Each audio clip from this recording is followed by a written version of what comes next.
미가서 5장 2절부터 6절까지. 미가서 5장 2절부터 6절 말씀까지.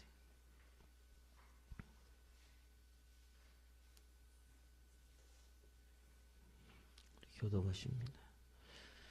베들레헴 에브라다에 너는 유다 족속 중에 작을지라도 이스라엘을 다스릴 자가 내게서 내게로 나올 것이라. 그는 근본은 상고의 영원에 있느니라.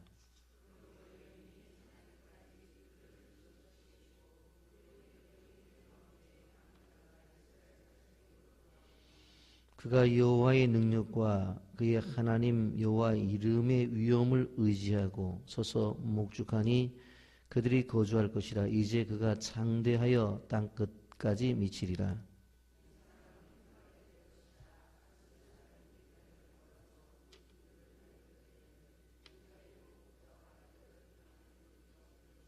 함께 봅니다. 그들이 칼로 아수르 땅을 황폐하게 하며 니므롯 땅 어귀를 황폐하게 하리라. 아수르 사람이 우리 땅에 들어와서 우리 지경을 밟을 때에는 그가 우리를 그들에게서 건져내리라. 아멘. 캄캄한 밤중에 한 시각장애우가 등불을 가지고 걸고 있었습니다.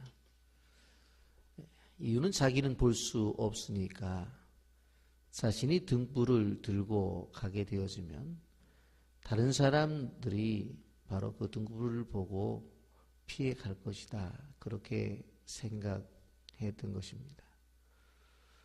그런데 그만 가다가 다른 사람들하고 부딪혀 넘어졌습니다. 이 사람이 먼지를 툭툭 털며 일어나면서 이렇게 얘기를 합니다. 이 사람아, 눈도 없나? 나는 앞을 보지 못하는 시각장애우인데 부딪히지 말라고 내가 등불을 들고 가고 있지 않나? 그렇게 말을 합니다.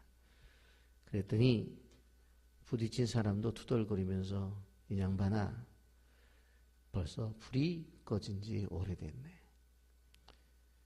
사실 이 장애우는 등불이 켜진 줄을 알고 다른 사람과 부딪히지 않겠다고 그렇게 가고 있었습니다만은 사실 그 불은 이미 꺼져 있었던 것입니다. 여러분, 오늘 우리는 한국교회를 바라보면서 너희는 세상에 빛이고 소금이라고 말씀을 하셨기에 우리는 맛을 내는 소금이라고 생각을 합니다. 그리고 너희는 세상의 빛이라고 그렇게 말씀하셨기 때문에 지금도 빛을 드러내는 존재라고 생각을 합니다. 그런데 정작 맛을 잃어버린 지 오래됐고 불이 꺼진 지 오래된 그런 교회 모습이 아닌가 생각을 해보는 것입니다. 여러분, 이러한 위기 속에서 오늘 미가서 5장 2절부터 6절까지 주시는 말씀은 우리에게 중요한 교훈을 주고 있습니다. 이렇게 이러한 상태 속에서 좌절하고 무너질 것인가? 아무것도 할 수 없는 능력 없는 사람이라고 주저앉을 것인가? 그렇지 않다라고 하는 것입니다. 여러분, 미가 선지자는 유대 요담과 아하스와 히스기야 이런 왕들이 바로 재임하고 있는 기간 동안 무려 50년 동안 민족을 위해 활동한 예언자입니다. 사실 당시에 유다는 아수르의 조공을 바치는 그러한 처지였습니다. 힘을 잃어버린 유다는 지금까지 섬겨왔던 아수르를 지속적으로 섬길 것인가? 아니면 지금쯤에서 이집트를, 애굽을 바로 따라갈 것인가 하는 그런 속에서 우왕좌왕하고 있었습니다. 우리식으로 말한다면은 바로 미국을 끊임없이 따라갈 것인가, 아니면 새롭게 저렇게 동남아의 종주국으로 나타나는 중국을 따라갈 것인가?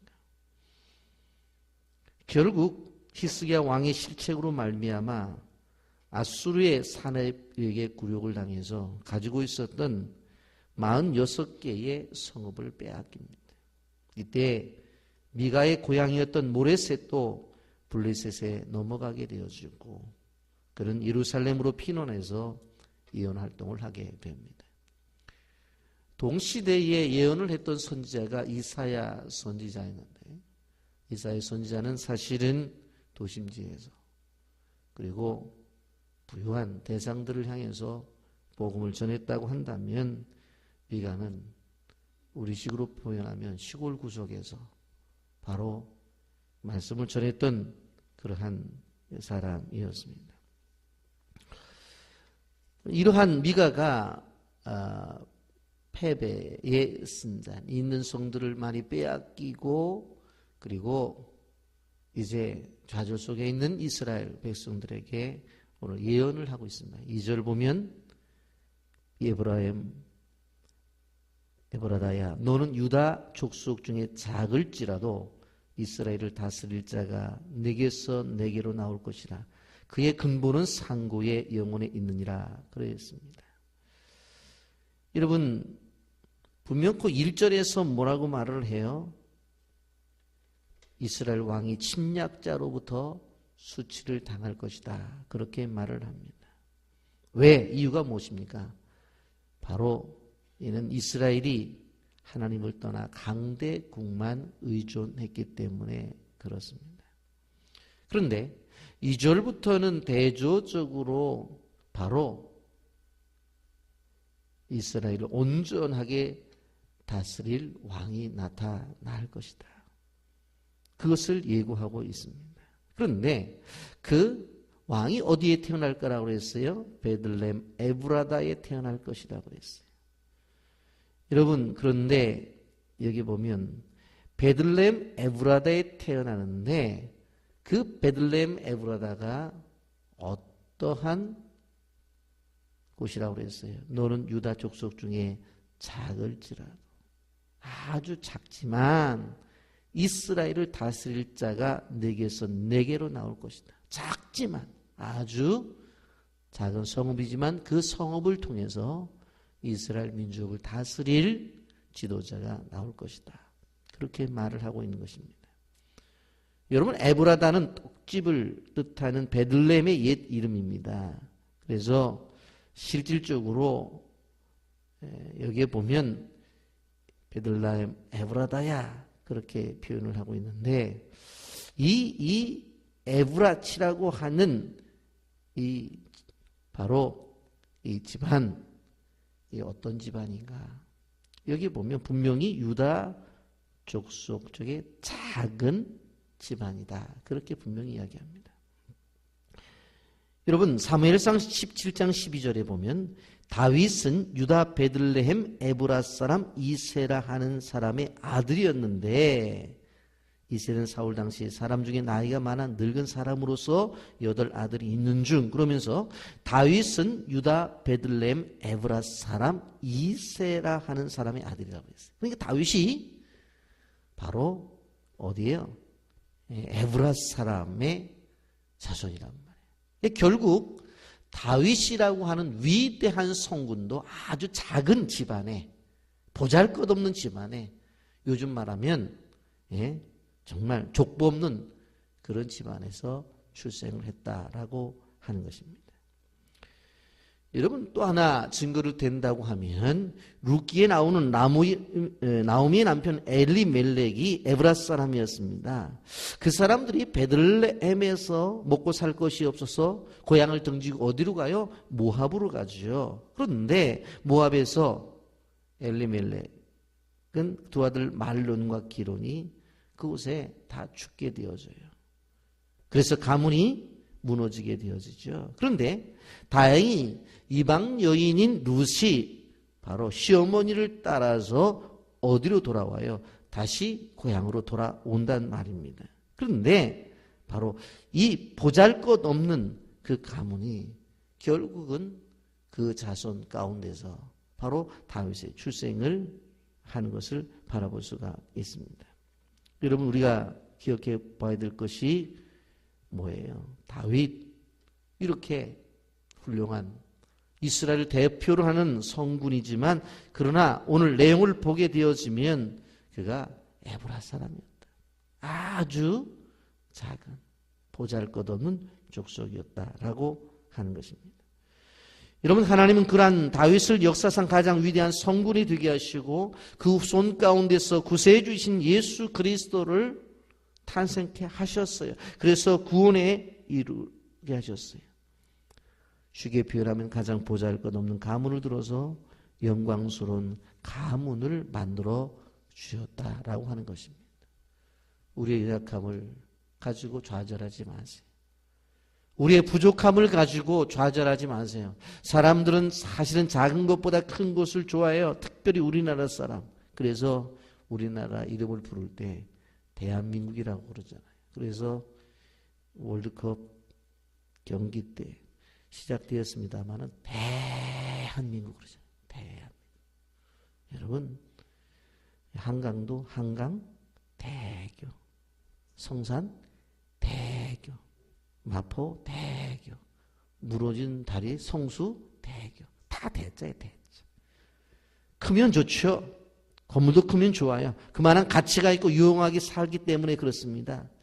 여러분, 그런데 우리가 기억해야 될 것은 무엇인가 하면, 이렇게 큰 것을 사용하시기도 하지만 성경에 들어가 보면 아주 작은 것을 들어서 큰 일을 이루시는 하나님이 우리의 하나님이시다. 아멘입니까?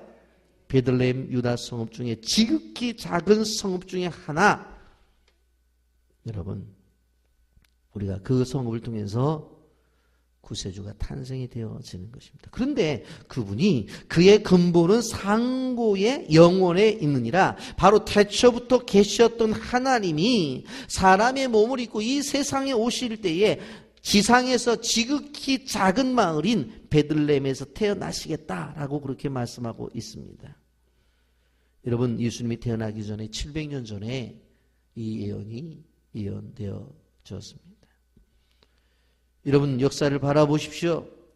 큰 사람들을 통해서만 이루어지는 것이 아니라 아주 연약한 사람들을 통해서 이루어진다고 하는 거예요. 아무리 작아도 큰 일을 할 수가 있다라고 하는 것입니다. 여러분, 우리가 기억해야 될 것이 무엇인가 하면, 나 자신이 스스로 작기 때문에 큰 일을 할 수 없다고 생각해서는 안 된다.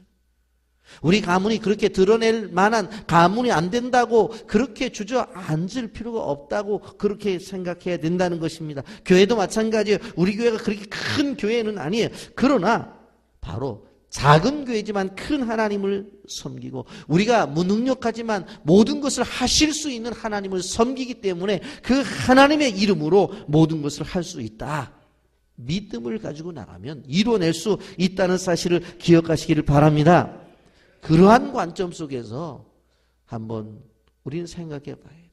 교회 건축도 우린 연약해요. 그러나 그분은 하실 수 있다는 거예요.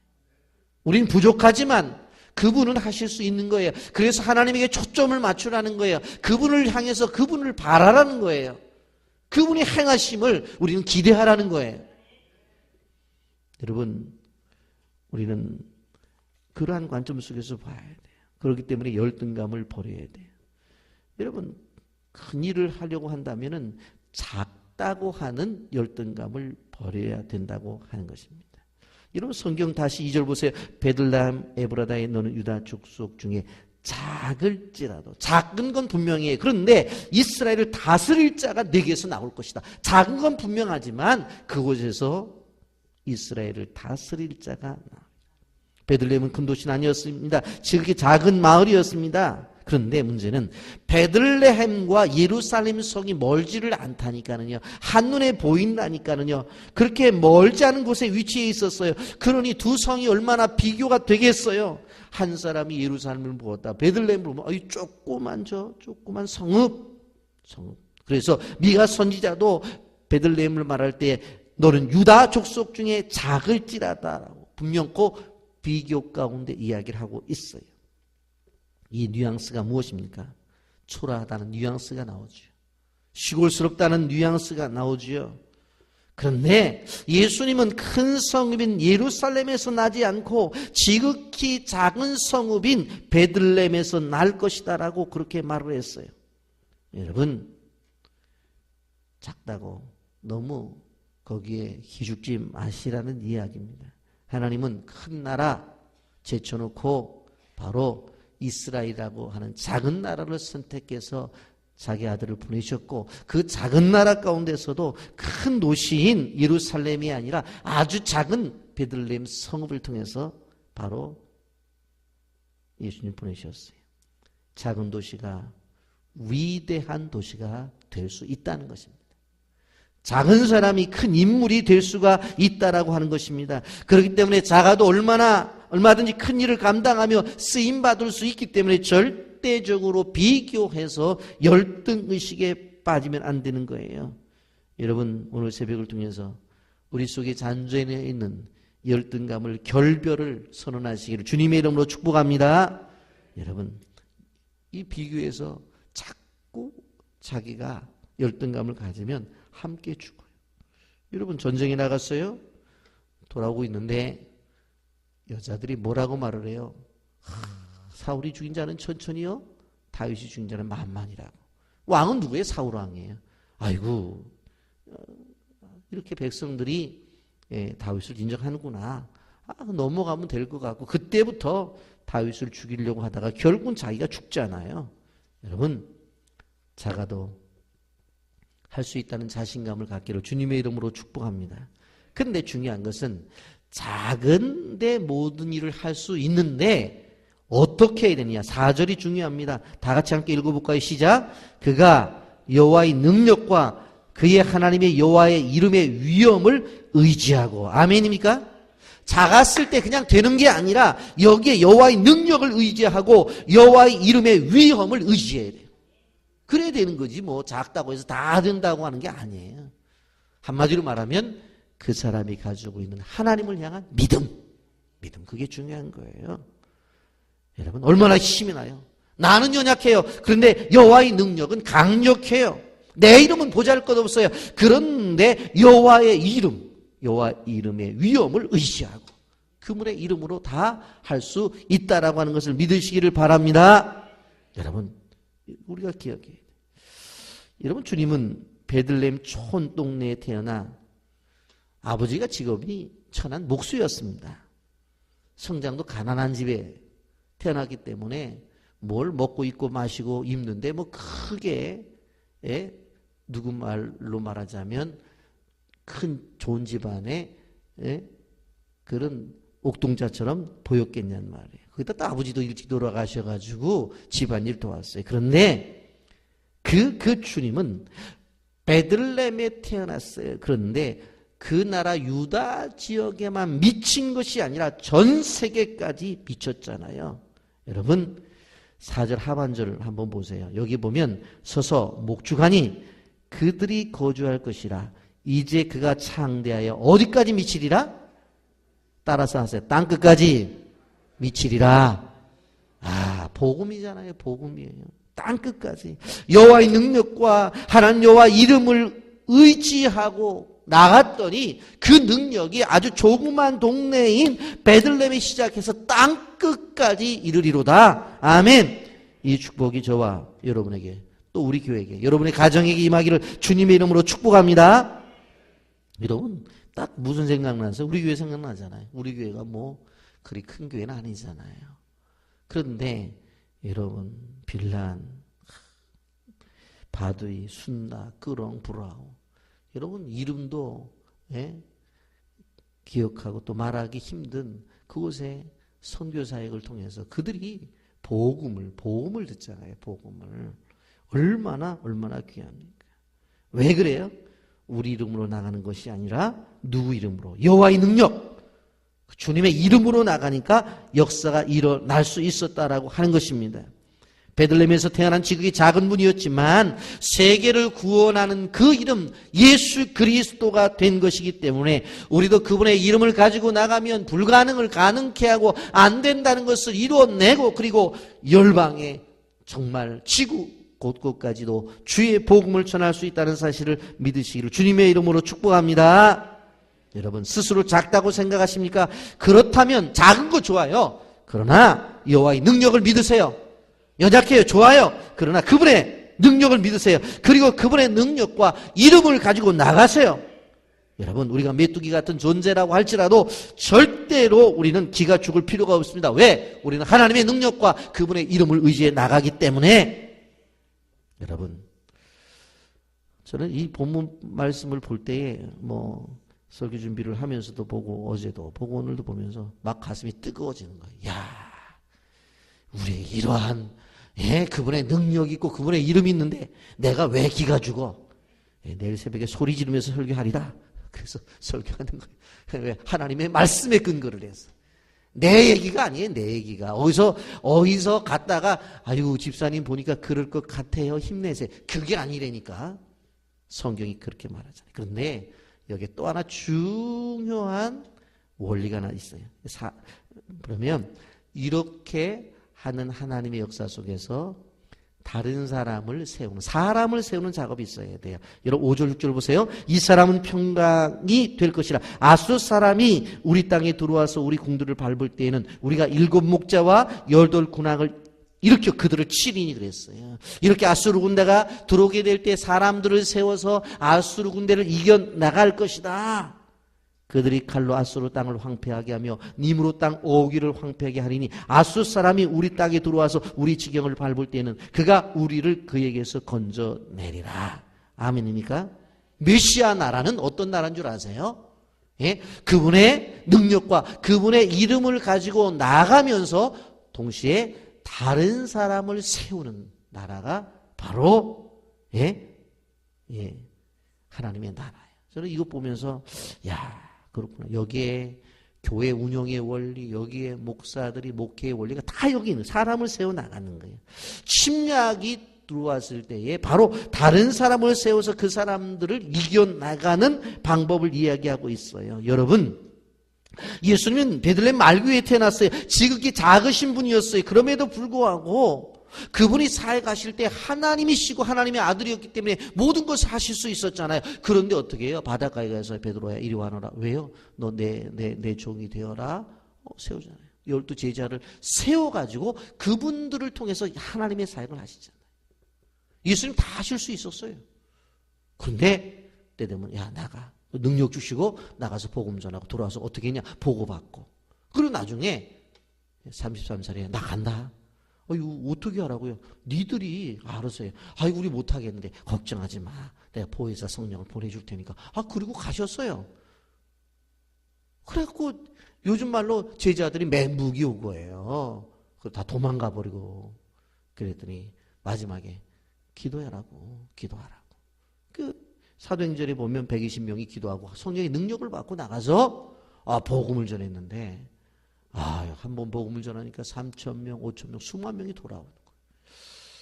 여러분 죄송한 표현입니다만은 복음서에 예수님이 한 번 복음을 전했더니 막 수만 명, 셀 수 없는 사람들이 왔다는 얘기가 없어요. 그런데 그분이 키워낸 인물들이 어떻게 되어져요? 그분이 키워낸 인물들이 하나님의 나라를 세워 나가는 거예요. 사람을 세우는 작업이 누가 해야 돼? 교회가 해야 돼요. 교회가. 제가 어제도 그런 얘기를 좀 학교에 가서 했습니다만 저는 개인적으로 목사로서 소원이 있어요. 그게 뭐냐면 사실 25년 전에 우리 교회가 세워졌잖아요. 제가 개척을 해서 세워졌는데 저는 지속적으로 우리 교회가 우리 교회에서 자라나는 주일학교 아이들이 목회자가 되어서 우리 교회를 담임하는 걸 원해요. 누가 공부를 잘했대지 그분 청빙해가지고 그분을 목회자로 세우자. 그런 것보다도 그래서 저는 우리 교회 안에서 주일학교 아이들 가운데서 목회자가 되겠다는 애들을 주의 깊게 봐요.